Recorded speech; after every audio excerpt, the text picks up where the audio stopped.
Monsieur le ministre de l'Intérieur, la parole est à monsieur Alain Chrétien. Merci, Monsieur le Président. Monsieur le Premier ministre, insupportable. Les images de dirigeants d'Air France molestés, lynchés par de soi-disant syndicalistes sont insupportables. Elles tournent en boucle sur toutes les télévisions du monde. Elles sont désastreuses pour l'image de la compagnie, engagée dans une concurrence féroce. Voilà plusieurs semaines qu'un bras de fer sans issue s'est engagé entre certains personnels intransigeants et une direction acculée à prendre des mesures drastiques. Où étiez-vous? Où êtes-vous, Monsieur le Premier ministre? Où est l'État actionnaire qui doit taper du poing sur la table pour faire cesser cette chienlit qui porte atteinte à l'un des fleurons de notre pays? Avez-vous pensé aux effets catastrophiques sur les investissements étrangers? Air France n'est pas une entreprise comme les autres. Elle porte l'image de tout un pays, d'un savoir-faire, de valeurs d'excellence et d'accueil. Que doivent penser aujourd'hui ces entreprises internationales qui souhaitent investir chez nous? Vont-elles retrouver leurs dirigeants dans le même état que ceux d'Air France? Vous avez une responsabilité directe dans ce fiasco qui montre l'incapacité de mener un réel dialogue social en France, où le patron est toujours montré du doigt. La violence et l'intimidation sont-elles les nouveaux marqueurs des syndicats qui ont appelé à voter pour vous en 2012? D'ailleurs, qu'attend le PS pour les dénoncer? Vous n'avez pas le droit de mettre en péril notre compagnie nationale, c'est trop grave, car Air France, c'est la France. Merci monsieur Chrétien. La parole est à monsieur le Premier ministre.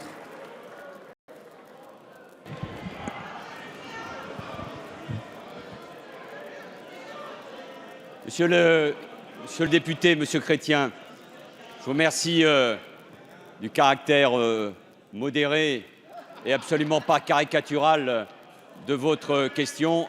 Et la situation d'Air France est suffisamment grave et sérieuse pour aborder cette question avec le sérieux nécessaire. Depuis plus d'un an, avec Alain Vidalis, nous soutenons la direction d'Air France, parce que Air France est confrontée à des défis majeurs, dont celui de la concurrence. Et il n'y a pas d'autre choix pour la compagnie nationale de faire des réformes nécessaires, partagées par tous. Je me suis rendu ce matin même à Air France, à Roissy, pour rendre d'abord hommage et pour exprimer soutien, solidarité et affection. Je pense que c'est partagé par chacun vis-à-vis des deux cadres et de tous ceux qui ont été humiliés, frappés, molestés. Et cet acte est évidemment intolérable. Et il devra faire l'objet de sanctions exemplaires. La justice a été saisie, la police mène une enquête indispensable, car dans notre pays, pas seulement pour l'image, et c'est déjà tout à fait essentiel, d'Air France et de la France, mais ces images, cette violence sont intolérables et doivent être évidemment condamnées avec la plus grande force.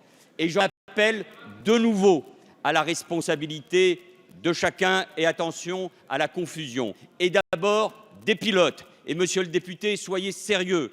Que je ne sache pas que le SNPL est appelé à voter en 2012 pour François Hollande, le syndicat des pilotes, qui se refuse à toute discussion sérieuse sur l'avenir de la compagnie. Il appartient aux pilotes d'Air France de faire preuve de lucidité, eux qui accomplissent un métier admiré, eux qui accomplissent une mission tout à fait essentielle. Transporter des millions de passagers tous les ans doivent faire preuve de responsabilité, s'asseoir autour de la table, discuter et participer de la solution pour l'avenir d'Air France. Enfin, monsieur le député, un dernier mot. La chienlit, le mot que nous avons déjà entendu en fin de matinée. La remise en cause permanente des corps intermédiaires, des syndicats, de l'indépendance de la justice, de ce qui fonde même la démocratie, ce mot chienlit, l'expression qui a été aussi la vôtre, comme celle de Nicolas Sarkozy, sont des mots dangereux. Et je crois que de plus en plus, il y a un débat dans le pays. Alors affrontons-le, ce débat, qui est sur une certaine conception de la démocratie, sur une certaine vision de la France. Vous voulez abattre ces corps intermédiaires. remettre en cause les syndicats, politiser. Eh bien non, la négociation, le dialogue social, le respect des corps intermédiaires, le respect de la démocratie, des syndicats, comme des élus, comme les associations, et derrière cela, tout simplement des Français, nous, cette idée de la France, nous la défendrons. Merci, monsieur le Premier ministre.